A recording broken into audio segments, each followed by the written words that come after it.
Assalamualaikum warahmatullahi wabarakatuh. Alhamdulillahirabbil alamin. Wa bihi nasta'inu ala umurid dunya waddin. Wassalatu wassalamu ala as'adil khalqi wal mab'usi rahmatan lil alamin.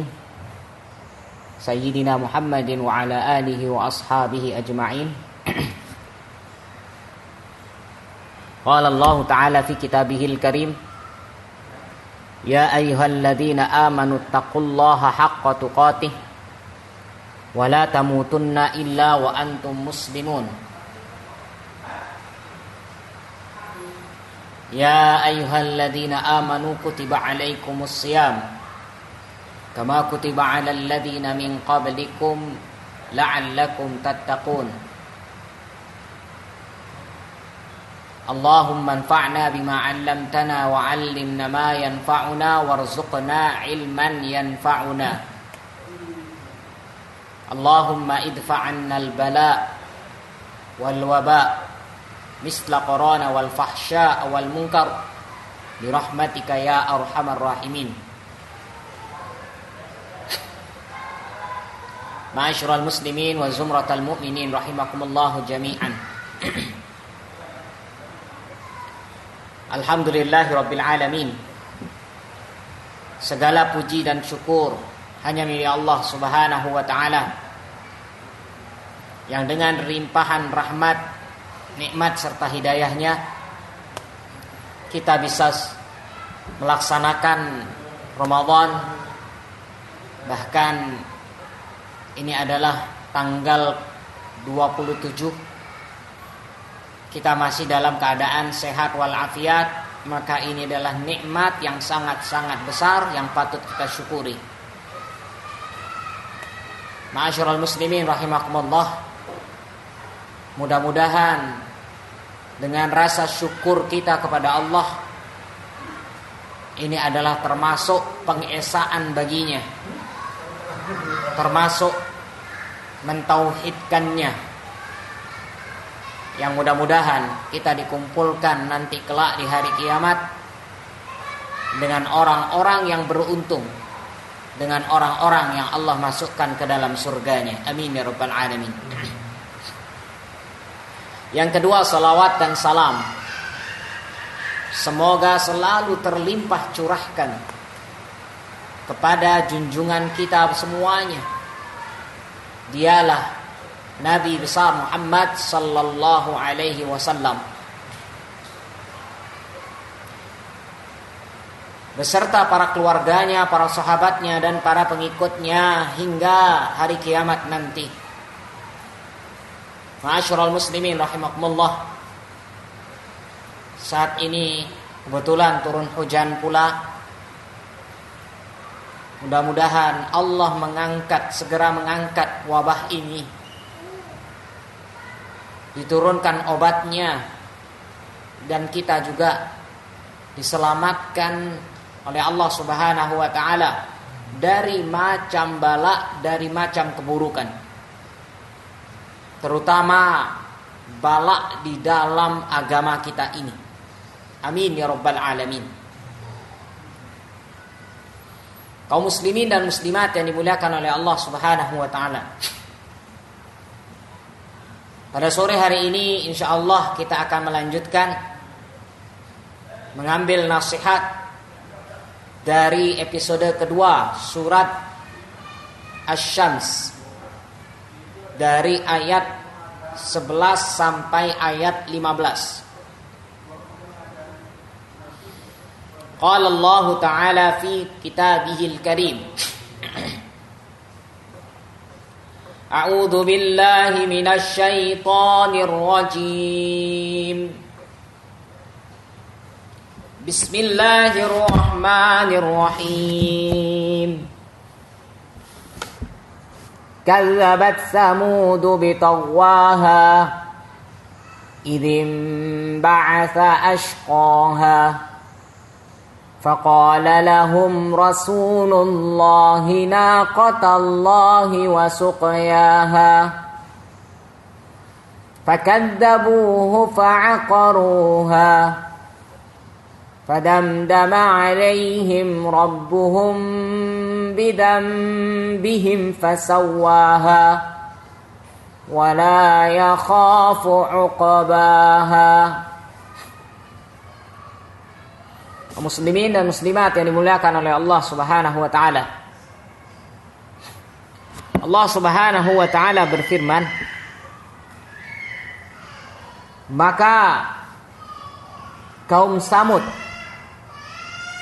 mendustakan dengan melampaui batas. Maka bangkit orang yang paling celaka. Berkatalah utusan Allah Subhanahu wa taala kepada mereka, ini adalah unta Allah Subhanahu wa taala, biarkan unta Allah Subhanahu wa taala dan biarkan dia minum. Maka mereka mendustakannya, bahkan menyembelihnya. Maka Allah Subhanahu wa taala membinasakan mereka semuanya dengan dosa-dosa mereka. Maka Allah menyamaratakannya, dan dia tidak takut terhadap apa yang telah diperbuatnya. Kaum muslimin dan muslimat yang dimuliakan oleh Allah Subhanahu wa taala.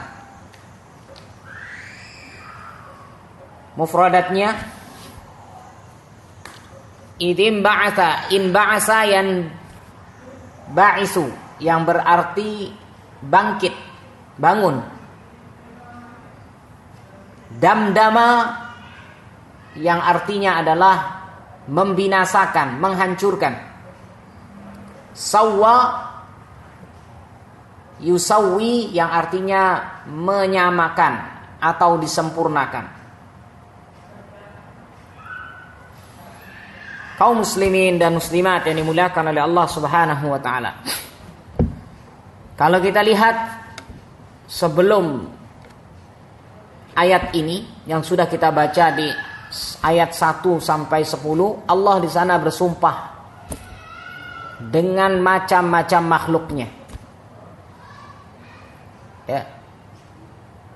Dan kemudian Allah Subhanahu wa taala menjelaskan bahwasanya Allah memberikan petunjuk dua jalan. Siapa yang mensucikan jiwanya, maka dialah orang yang beruntung. Siapa yang mengotori jiwanya, maka dialah orang yang merugi. Maka ayat berikutnya Allah Subhanahu wa taala memberikan contoh terhadap orang yang waqad khaba man dassaha, orang yang mengotori jiwanya. Ya, yang mengotori jiwanya. Jiwanya ini dikotori dengan tidak beriman kepada Allah, dengan mendustakannya, berpaling, ya, bermaksiat, melanggar dan sebagainya. Maka Allah berikan contoh terhadap orang-orang yang merugi, orang-orang yang mengotori jiwanya. Siapa dia? Kadzabat Samudu bitawaha. Maka kaum Samud mendustakannya bitawaha, dengan artinya mereka melampaui batas. Ya. Kaum Samud ini adalah kaumnya Nabi Saleh alaihi salam. Ya. Kaumnya Nabi Saleh. Yang mana kaum Samud ini, masya Allah, ya, orang yang atau kaum ini adalah kaum yang hidupnya di sebelah utara Madinah, namanya Hijr. Ya, kira-kira kalau di sini dikatakan sekitar 400 sampai 500 km ya, sebelah utara Madinah, yang sampai saat ini masih ada tempat tersebut. Kaum Samud ini ya terkenal memang orangnya kuat-kuat. Jadi tempat yang datar dia bisa membuat istana-istana. Bukit-bukit ya Kalau di sini kan beda bukitnya di Indonesia. Kalau di sana di Saudi bukitnya adalah batu. Bukit batu tersebut mampu dibuat seperti apa? Semacam gedung-gedung oleh mereka. Ini menunjukkan bahwasanya mereka bukan orang-orang biasa, mereka adalah orang-orang yang sangat luar biasa, orang-orang yang sangat kuat. Ya. Namun begitulah, dengan merasa dirinya kuat, dengan merasa dirinya adalah memiliki kekuatan, ya, sangat luar biasa, muncullah kesombongan. Ini biasa. Ya, banyak, artinya sebagian manusia kalau sudah memiliki yang namanya keduniaan, harta, tahta dan sebagainya, memiliki kekuatan, biasanya ya, sebagian, tidak semua, akan muncul kesombongannya. Maka di sini kadzabat Samudu bitaghwaha. Jadi saat itu yang diutus adalah Saleh. Ya, Nabi Saleh alaihissalam. Beliau adalah salah satu orang yang memang termasuk kaumnya Samud, berada di kaum tersebut. Samud ini adalah tiga orang yang kakek buyut mereka. Maka kaum Samud ini, ya, ma'asyiral muslimin rahimakumullah. Jadi ketika itu Nabi Saleh diutus, ada yang mengatakan Nabi Saleh ini adalah dari golongan termasuk orang yang bukan mampu. Ada yang mengatakan begitu. Maka ketika diutus Nabi Saleh alaihi salam, maka orang-orang Samud ini tidak terima, tidak mau menerima. Kok ya istilahnya, kok Saleh yang jadi nabi? Benar kamu ini jadi nabi? Maka Nabi Saleh alaihi salam sering, ya, karena beliau adalah seorang nabi, maka beliau selalu mendakwahkan. Kenapa? Karena mereka sudah menyelewengkan, ya, bahwasanya mereka sudah menyeleweng, yang disembah bukan Allah Subhanahu wa taala. Mereka sudah menyembah berhala-hala. Kenapa? Karena mereka hidup di zaman setelah Nabi Nuh alaihi assalam. Adam, Idris, Nuh, Saleh. Ya, setelah Nabi Nuh alaihi salam. Sehingga terjadi penyimpangan dalam hal tauhid. Inilah yang diperangi, inilah yang didakwahi oleh Nabi Saleh alaihissalam. Mereka tidak terima, mereka tidak mau, ya, ketika didakwahi. Sehingga mereka memunculkan mulai, ya, opini-opini atau pendapat, ya, yang sebenarnya ingin menjatuhkan, bukan ingin membenarkan, tapi ingin menjatuhkan Nabi Saleh alaihi assalam. Sehingga mereka mengatakan, kalau memang kamu benar adalah nabi, coba sekarang ayo munculkan onta dari batu tersebut. Ya. Mereka bukan tidak percaya dengan mukjizat, tetapi mereka hanya ingin menjatuhkan Nabi Saleh alaihissalam. Maka mereka meminta yang tidak-tidak, aneh. Mintanya apa? Coba keluarkan, kalau kamu memang betul nabi, keluarkan onta dari dalam batu tersebut. Ini kan susah, ya. Hal yang tidak mungkin kalau menurut akal kita. Bahkan bukan sampai di sana, mereka minta ontanya harus dalam keadaan bunting, hamil. Wis, berat. Siapa yang ngambilin orang di dalam batu? Ya. Dan begitu juga bentuknya berbeda. Bentuknya harus begini. Jadi syaratnya banyak. Ya, harus keluar dari batu, harus hamil, harus bentuknya, ya, ciri-cirinya begini dan sebagainya. Sehingga Nabi Saleh alaihissalam nantang. Ya, artinya bukan nantang, artinya ya, saya mau seperti itu. Nanti kalau sudah muncul yang itu, kamu harus mau, ya, kalian harus mau beriman. Ya. Maka Nabi Saleh alaihissalam melakukan sholat, kemudian berdoa, Allah kabulkan. Muncullah onta betina, ya, yang dibelah oleh Allah Subhanahu wa taala, muncullah dari belahan batu tersebut onta yang bunting dan sebagainya, sebagaimana yang mereka minta. Subhanallah. Apa yang terjadi? Sebagian mereka beriman, sebagian masih tetap mendustakan. Ini kan sudah sangat luar biasa, langsung di depan mata mereka. Mereka langsung melihat. Tapi masih ada yang mendustakan. Ini sangat-sangat luar biasa. Bayangkan. Apa yang terjadi lagi? Akhirnya apa? Nabi Shalih alaihissalam mengatakan, ini onta bukan onta biasa. Maka Allah katakan apa? Faqala lahum Rasulullahi naqatallah. Ontanya Allah ini bukan onta biasa. Kenapa? Onta ini memiliki keistimewaan, memiliki hal yang berbeda dengan onta yang lain. Ingat, sudah kita pelajari, ketika benda sesuatu disandarkan dengan Allah, maka itu menunjukkan sesuatu yang sangat istimewa. Bait biasa bait, tapi ketika Allah Baitullah.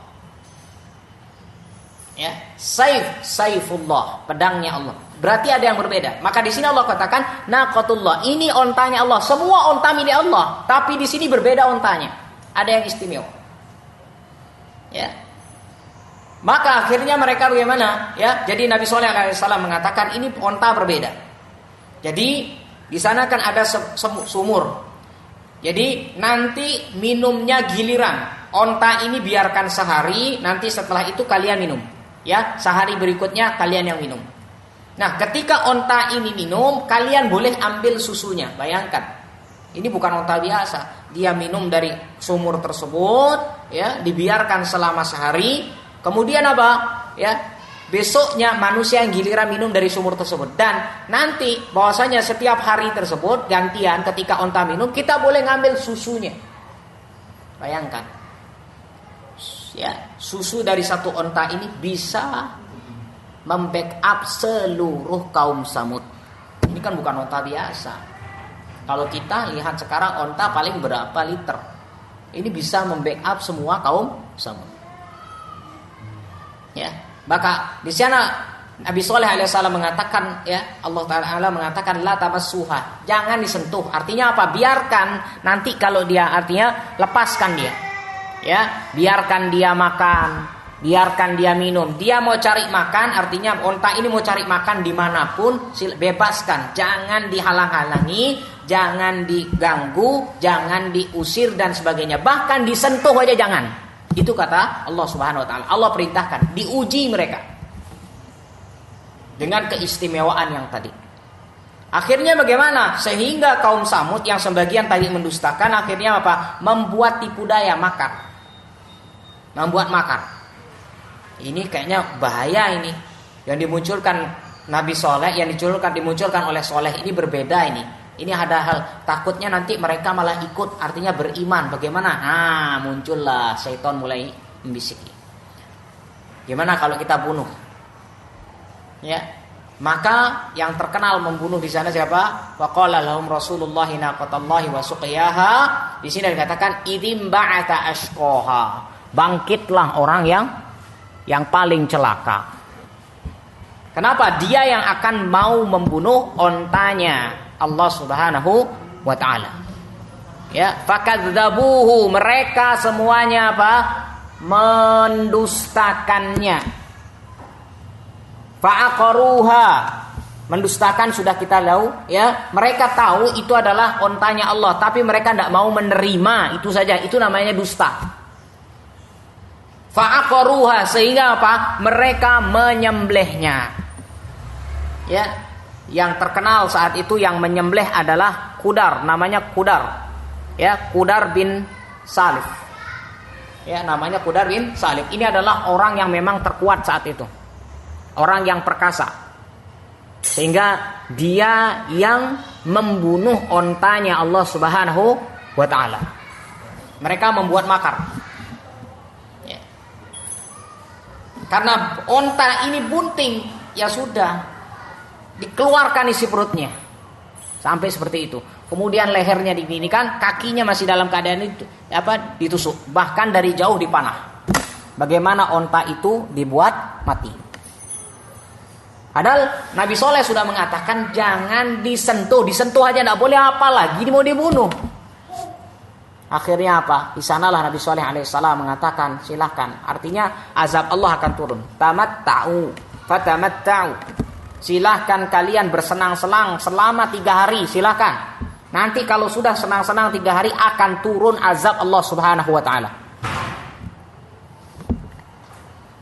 Ya.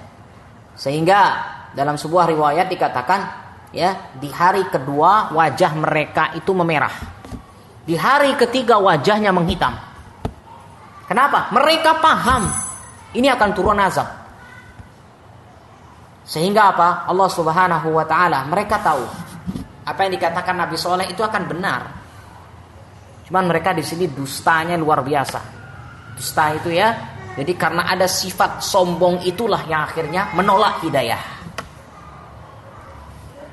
Ya, merasa memiliki dunia, tidak mau diatur.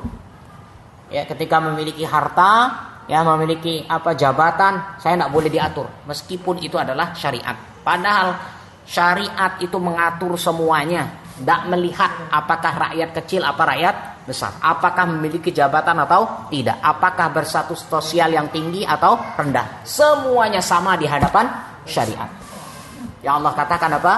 Ya, yang paling yang menjadi timbangan Allah Subhanahu wa taala adalah ketakwaannya. Mereka tidak mau. Ya. Sehingga ketika Nabi Soleh alaihissalam mengatakan, ya 3 hari sekalian silahkan bersenang-senang, nanti di hari berikutnya akan turun azab Allah Subhanahu Wa Taala. Muncul makar lagi dari kalangan mereka. Muncul apa? Jadi mereka berharap, ya sudah, kalau gini nih, ya sudahlah sekalian saja kita bunuh si Soleh. Mereka membuat makar lagi. Mereka akhirnya bagaimana? Ya, namanya makarnya orang kafir. Bagaimana? Pokoknya tujuannya adalah ya memberikan madarat, memberikan kezoliman. Tapi ingat, Allah Subhanahu wa taala Maha hidup. La sinatu wala naum. Allah tidak ngantuk apalagi tidur. Ngantuk saja tidak apalagi tidur. Allah selamatkan Nabi Soleh alaihissalam dari makar-makar yang mereka buat, yang berusaha ingin membunuh Nabi Soleh alaihissalam. Ya, bahkan mereka bersembunyi di celah-celah bukit. Ketika Nabi Soleh lewat dan sebagainya, mereka berusaha, tapi Allah selamatkan. Ya, sehingga apa? Fakadzabuhu, mereka mendustakan Nabi Soleh alaihissalam, fa'aqaruha, dan menyembelih ontanya. Fadamdama alaihim rabbuhum, maka Allah Subhanahu wa taala damdama, dia menghancurkan, Allah menghancurkan, membinasakan mereka semua, meluluh lantakkan semuanya. Ya. Fasawwaha, di sini Allah katakan disamaratakan, sama semuanya. Ya, dalam firman lain, dalam ayat yang lain Allah katakan bahwasanya mereka disiksa dengan apa? Jadi ketika itu suara gemuruh yang sangat-sangat besar.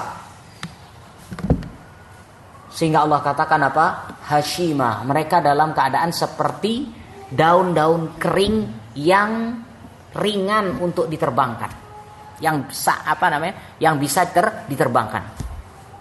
Ya, daun kering, ya biasanya kan kita angkat daun itu, ada saja yang 1 biji, 2 biji dan sebagainya yang jatuh dari angkatan kita, rumput-rumput tersebut yang kering-kering jatuh, itulah yang dinamakan dengan hashima.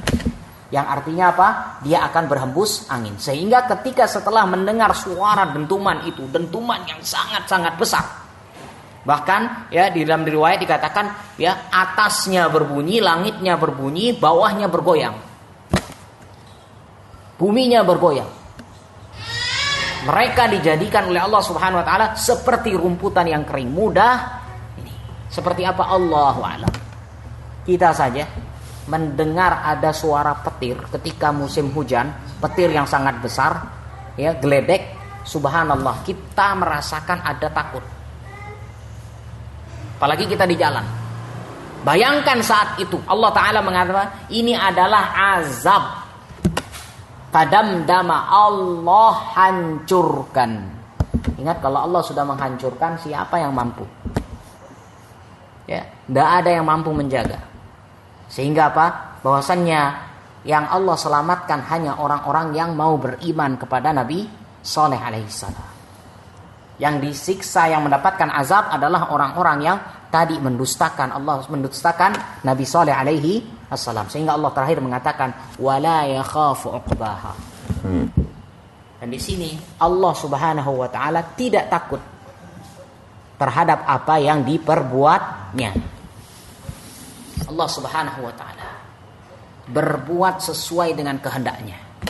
Ketika Allah berbuat sesuatu, siapa yang berani mempertanyakannya? Ya. Kemana Allah akan mempertanggungjawabkannya? Tidak ada. Allah Subhanahu wa taala ahkamul hakimin. Hakim yang paling adil nanti di hari kiamat. Tidak ada yang bertanya amma, ya, bahwasanya kita tidak bertanya apa yang Allah lakukan. Kenapa? Allah Subhanahu wa taala adalah zat yang maha tinggi, zat yang maha menciptakan, yang menghidupkan, yang memberikan rezeki. Itu haknya Allah Subhanahu wa taala. Kita saja presiden berhak. Dia punya hak prerogatif. Presiden manusia biasa. Apalagi Allah Subhanahu wa taala. Tapi ingat, perbuatan Allah Subhanahu wa taala tidak ada yang menzolimi hambanya. Semuanya ahkamul hakimin. Ya. Ketika Allah Subhanahu wa taala memberikan suatu hukum, maka itu adalah untuk kemaslahatan kita bersama. Dan itu adalah keadilan. Maka di sini Allah katakan, Allah ketika berbuat satu menghancurkan kaum Samud, menghancurkan kaum Ad dan sebagainya, maka itu haknya Allah Subhanahu wa taala. Cuman di sini kita mengambil sebuah pelajaran, hati-hati orang yang berdosa itu, orang yang melakukan dosa akan dibalas oleh Allah Subhanahu wa taala. Hati-hati. Jangan pernah merasa tenang dengan dosa yang kita lakukan. Suatu saat Allah akan ambil. Kapan saja Allah mau. Syukur-syukur kita sebagai seorang orang mukmin, kalau kita berdosa, artinya apa? Mudah-mudahan ini diampuni ketika di dunia. Ketika mendapatkan musibah, itu salah satu adalah sebagai penghapus dosa kita. Ketika kita sabar, insya Allah kita mendapatkan pahala sabar, dan insya Allah itu adalah sebagai penggugur dosa-dosa yang kita lakukan. Inilah ma'asyarul muslimin rahimakumullah. Mudah-mudahan bahwasanya kita adalah orang-orang yang selalu, ya, ketika kita melakukan maksiat, kita adalah orang yang selalu beristighfar, memohon ampun kepada Allah Subhanahu wa taala. Bermaksiat, istighfar, maksiat, istighfar. Ya. Sehingga jangan sampai atas maksiat kita Allah turunkan azab kepada kita. Wal iyadu billah. Barakallahu fikum wa sallallahu ala nabiyyina Muhammad. Subhanakallahumma bihamdika asyhadu an la ilaha illa anta astaghfiruka wa atubu ilaik. Assalamualaikum warahmatullahi wabarakatuh.